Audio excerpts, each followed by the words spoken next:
Look at the picture. Alright. I believe you know every step of this picture because you have been reading menstrual cycle, gametogenesis, oogenesis and spermatogenesis for several years in your classes during around class 8, class 9, class 10, class 11, class 12. In all these classes you have read this gametogenesis, oogenesis and spermatogenesis. So I don't believe I need to mention much things in discussion. But to begin with, I will tell you that reproduction is a mechanism so that continuous streams of the members of the species can be generated. Reproduction is a process by which a stream of members of the species is formed and there is continuity of that species. Until and unless the new cells are formed, the species cannot be continued. Right? There is two steps in reproduction. Number one, in our development. Number one, that is after the formation of the gametes, there is fertilization. There is fertilization and there is unfolding of the genetic potential within the zygote. There is unfolding of the genetic potential within the fertilized ovum, that is the zygote. Right?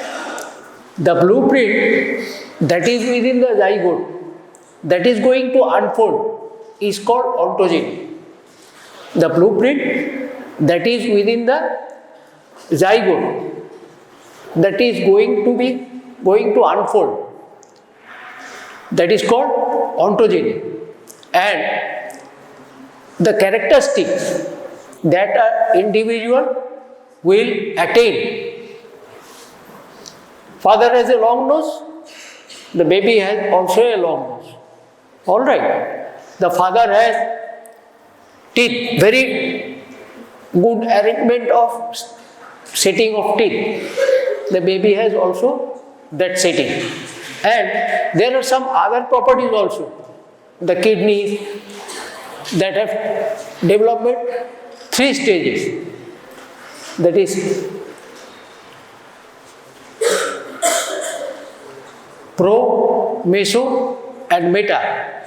3 stages of kidney development. This will also repeat in the baby. Alright. This ancestral characteristic that is being transmitted, that is called phylogeny. That is called because these characteristics are coming from their phylum. Their phylum. That is called phylogeny. That's why. And in each reproductive stream, the phylogenic property are repeated. Phylogenic property are also repeated. Right? We find 2 things. One is growth and another is differentiation. We see zygote, from zygote we see streams of cells together with differentiation. Some cells go to form the urogenital system, some cells go to form the intestinal system, some cells go to form the nervous system. So there is differentiation and there is migration. Differentiated thing can migrate. Until and unless you are differentiated, you cannot migrate. As you have learned something more than the other, that's why you are here. Others, those who could not be differentiated by education, they are at your village. Understood? So, all the cells that are much differentiated, that will move out to other places and form the organs. Right? We find that there are 3 processes of growth. There is one that is multiplicative by mitotic division.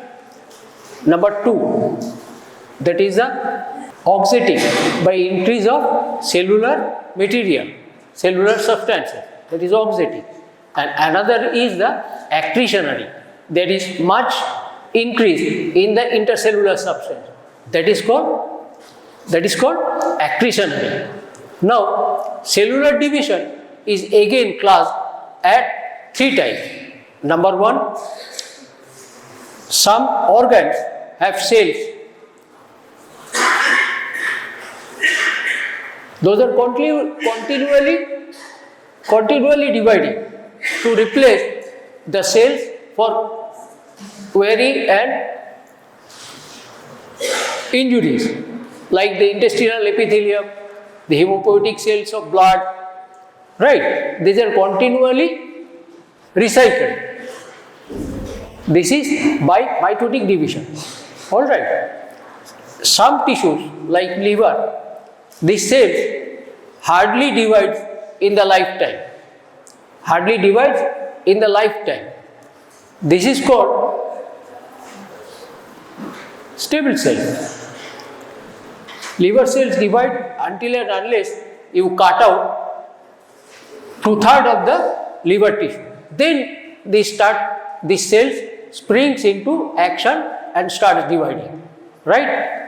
There is another type of cells, that is auxetic cells, an auxetic kind of cellular growth and development.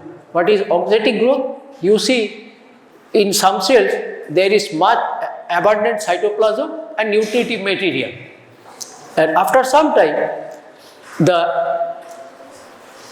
nuclear DNA is unable to replace the cellular proteins. Nuclear DNA in auxetic growth, accretionary growth is like bone cartilage, there is much intercellular substance, so this type of growth is accretionary growth, right? And auxetic growth means there are some cells which accumulate abundant cytoplasm and nutritive material. At some time of development, nuclear DNA is unable to replace the structural protein and other material of that cell. Got my point? Nuclear DNA is unable to replace the structural protein of that cell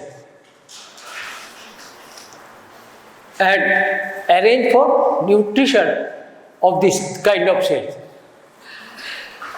In this situation, some cells surround this large cells and give nutrition to this kind of large cell. As you see in the oocyte, when it is developing and enlarging in size, there are flattened cells which are known as follicular cells, giving nutrition to the enlarging oocyte. Like that, in neurons, there are multiple neuroglia. Neurons is lengthened, day by day it is lengthening, and to give it nutrition and protection, vascular protection, etc., there are plenty of neuroglial cells that is giving nutrition and protection to this enlarging neurons. This is called auxetic growth. Understood? Now, one thing more. Have you heard the term polyploidy? Polyploidy শব্দটা শুনেছো? What are the 3 characters that is denoted by polyploidy? Polyploidy 3টে character আছে. Tell me the 3 characters of polyploidy. This is a process whereby cells attain the ability to join with other cells, just like reproduction, just like fertilization. One cell is joining to other cell and their characteristics are interchanged, and they can divide also, giving giving rise to new streams of cells, right? Liver cells in particular, they join with another liver cell and they exchange their characteristics, all right, then starts again giving rise to another streams of cells. Got my point? There is a term called genetic redundancy. There is a term called genetic redundancy. In polyploidy, we see there is genetic redundancy. Means during the development of gametogenesis, spermatogenesis, there are much shuffling of the genetic material.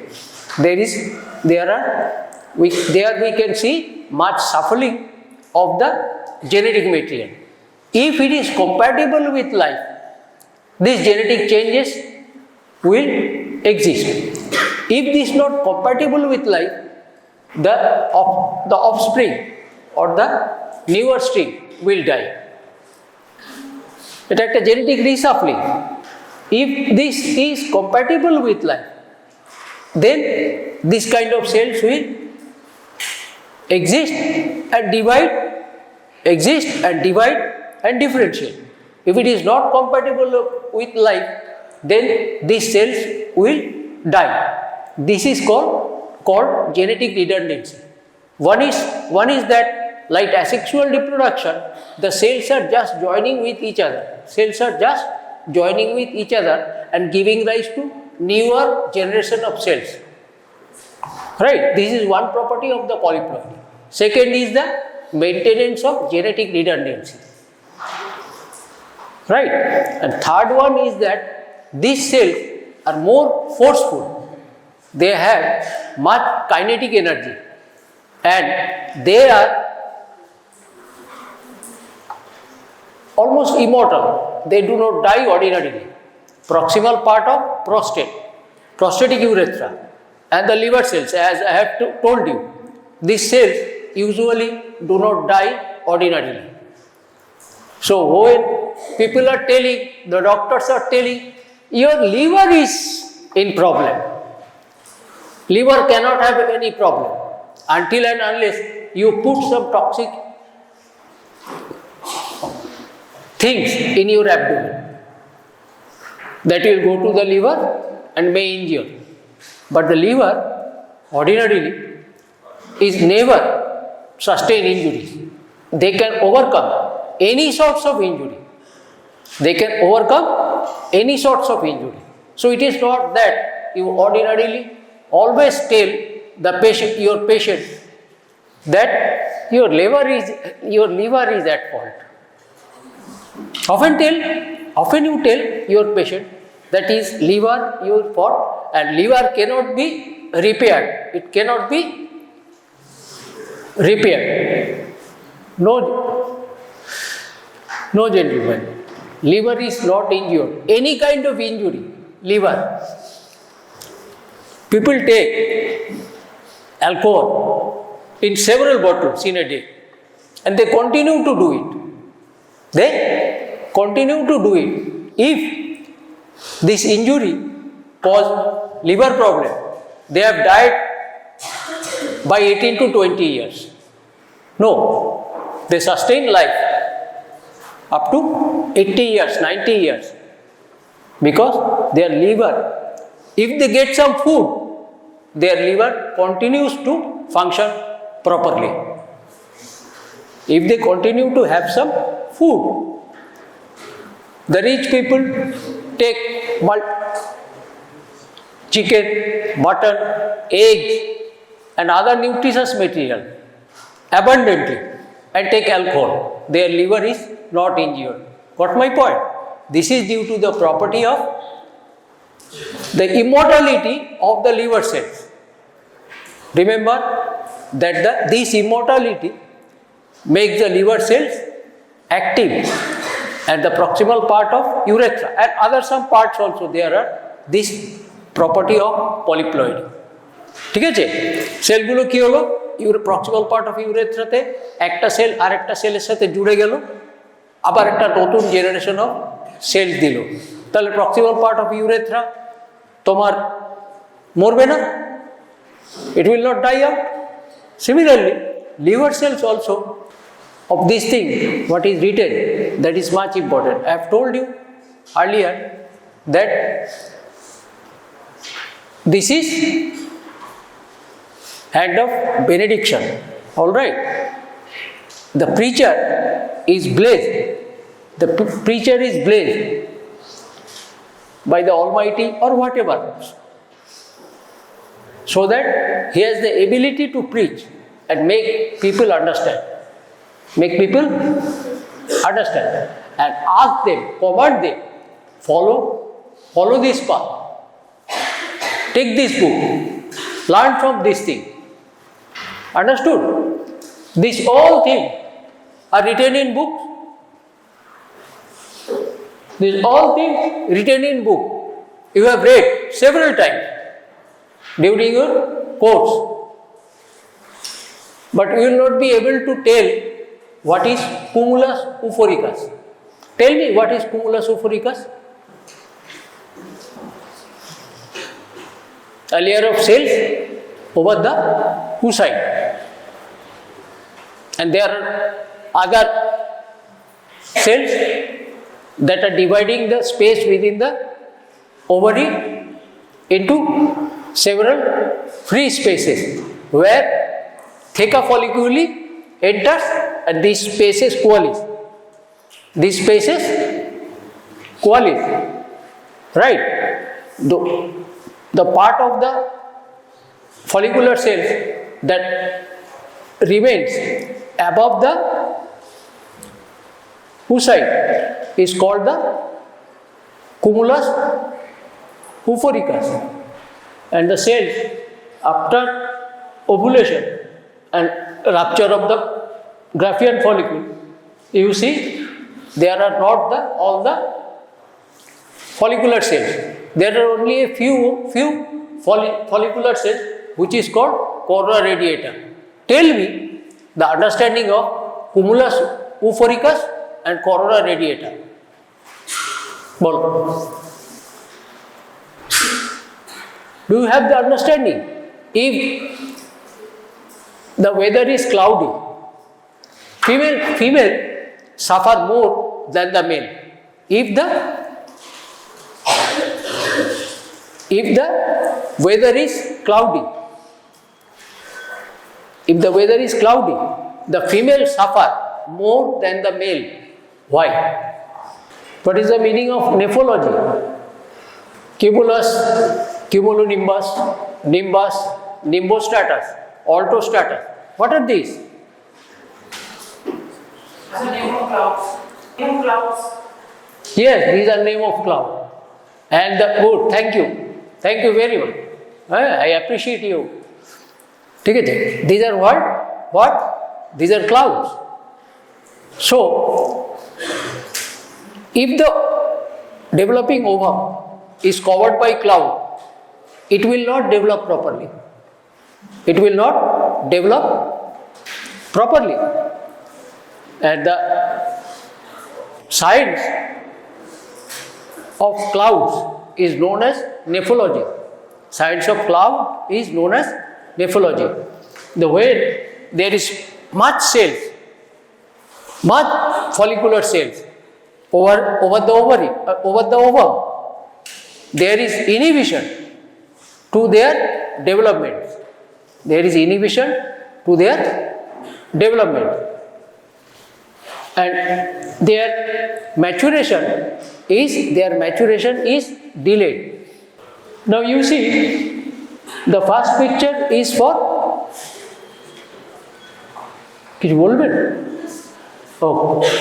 the first picture is the primary ovarian follicle, where we can see a centrally placed cell with a central nucleus and covered by the parafollicular cells. And when it matures, we see there is some glycoprotein like material between the cell membrane of the oocyte, cell membrane of the oocyte in the and between the parafollicular cells. These have microvilli-like processes that exchanges nutritious material from one cell, that is, they supply to the developing oocyte, and these in turn gives to the follicular cells. This layer of cells over the ovary is called cumulus ovary, and the other peripherally set parafollicular cells are called granulosa, stratum granulosum. And outside this, there are two layers of cells.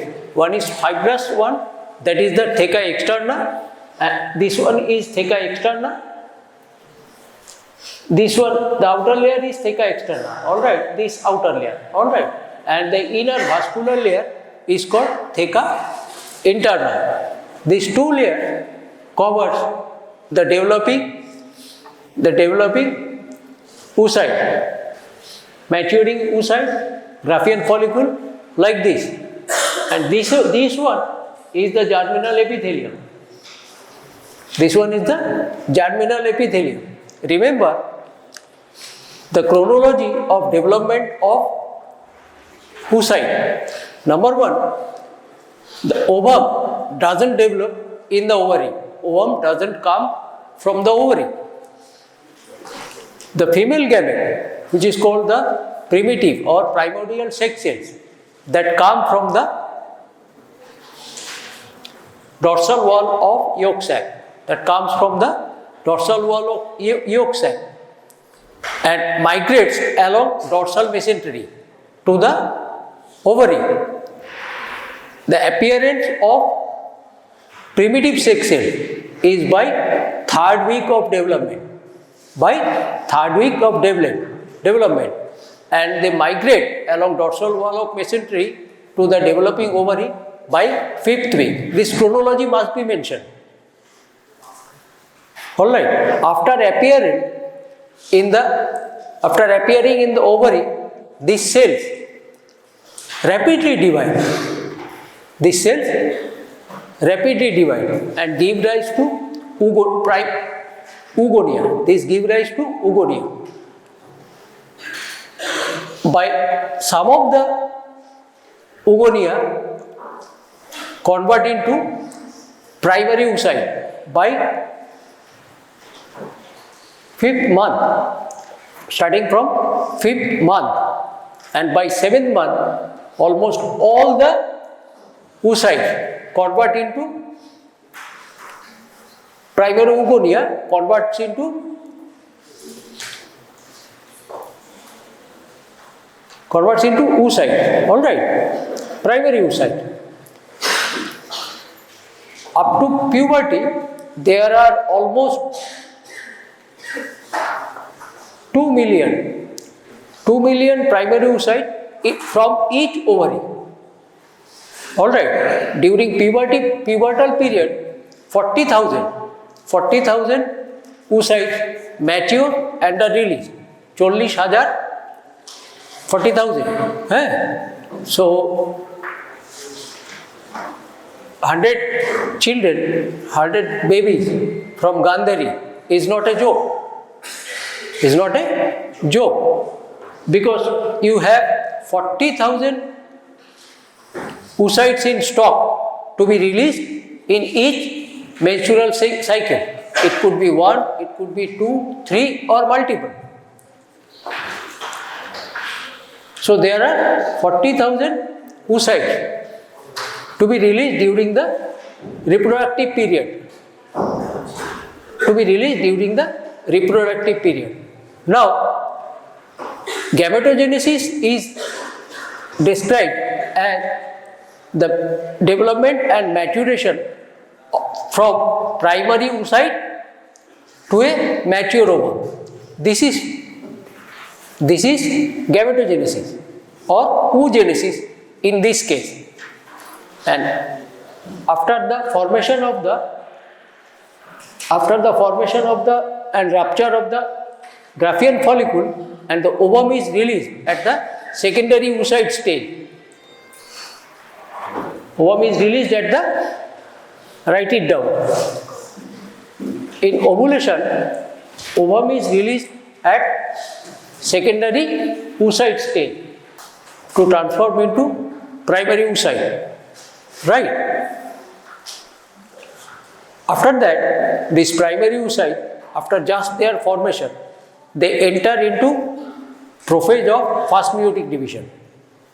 Prophase of fast meiotic division. And by puberty, they complete the prophase of fast meiotic division and enter into, after completion of prophase of fast meiotic division, there is a dictyotine stage. There is a dictyotine stage, resting stage. Sometimes this dictyotine stage remains up to 40 years. Dictyotine stage ওভামটাকে কি করতে দিচ্ছে না,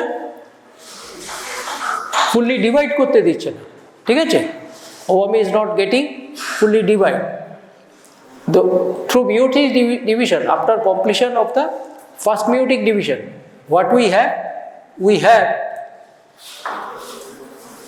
two cells with haploid number of chromosomes.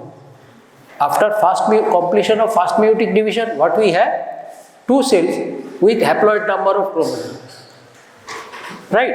That is the 22 plus X, both cells. Due to the reductional or the heterotypical division. What happened? The nuclear membrane disappears. The nuclear membrane disappears. And the chromosomes organize along the equator of spindle fibers. After the crossover, which exchanges qualities or characters from one generation to the other generation. After the crossover, these chromosomes, which have been arranged in the equatorial plane of the spindle fibers, some of them move outward and some of them move centrally. The chromosome that moves outward gives rise to the fast polar body, and the chromosome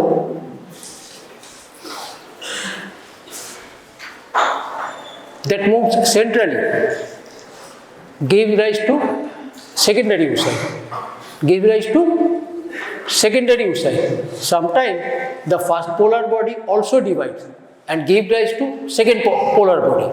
These polar bodies are between the space of vitelline membrane, that is the membrane of the ovum, and the zona pellucida. After the formation, as I have told, after the formation of secondary oocyte, the ovum is matured enough. This is called matured enough, and it is released from the ruptured Graafian follicle. And only a few follicular cells are around the secondary oocyte. অল্প কয়েকটা follicular cells দেখো রয়েছে around the ovum, আছে না এরকম করে করে, ঠিক আছে? This corona radiata, তোমরা ছোটবেলায় কাগজ কেটে যখন ঝড় হতো, প্রচণ্ড ঝড় হতো, তখন কাগজ কেটে গোল করে, মানে এরকম করে গোল করে কাগজ কাটলে, ঠিক আছে, আবার ওটাকে এরকম করে, আবার ওটাকে এরকম করে কাটলে করে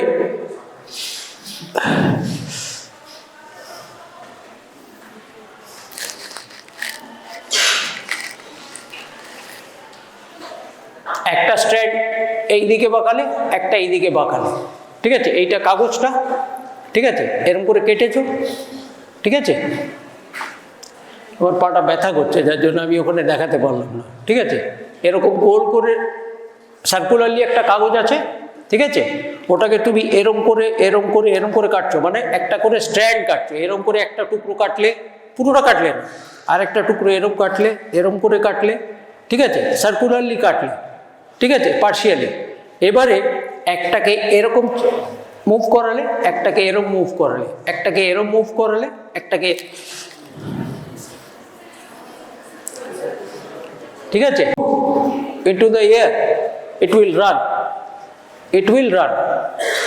So corona radiata, the formation of corona radiata is to move fast within the, crossing the uterine tube together with the action of the musculature of the fallopian tube and the release of calcium.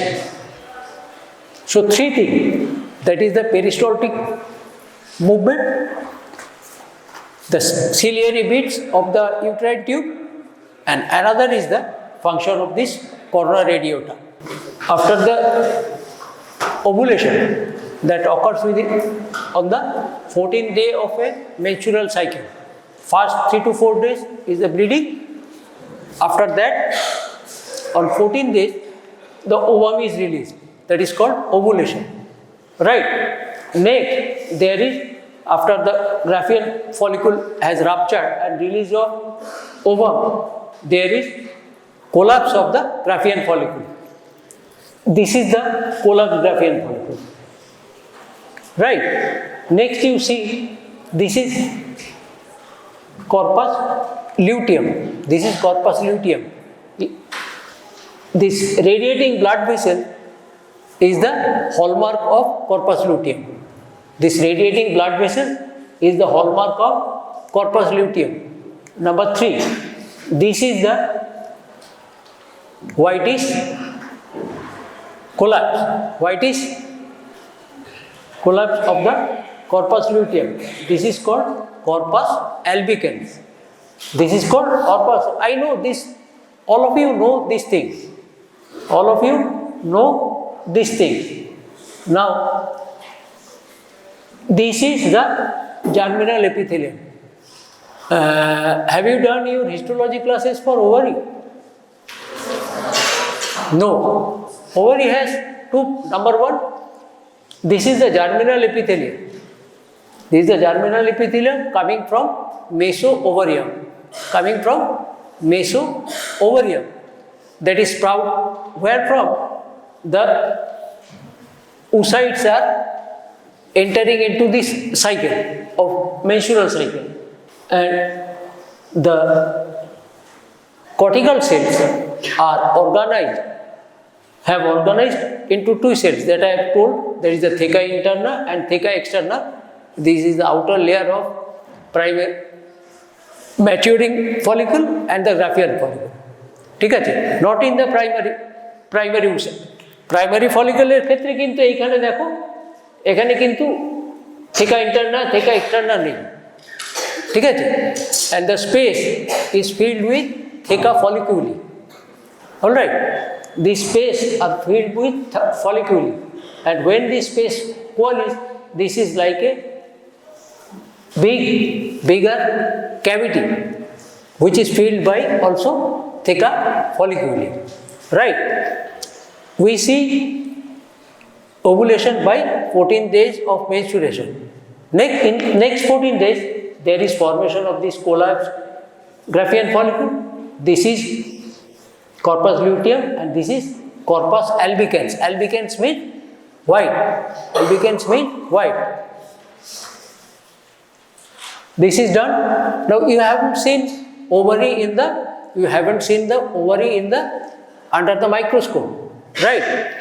You should know how to identify the cortex and how to identify the medulla. In cortex, you will find different ages of maturing follicle. Cortex এ কি দেখবে, এই যে আমি এঁকেছি এরকম different follicle দেখতে পাবে. This is cortex, and centrally here, this is the medulla.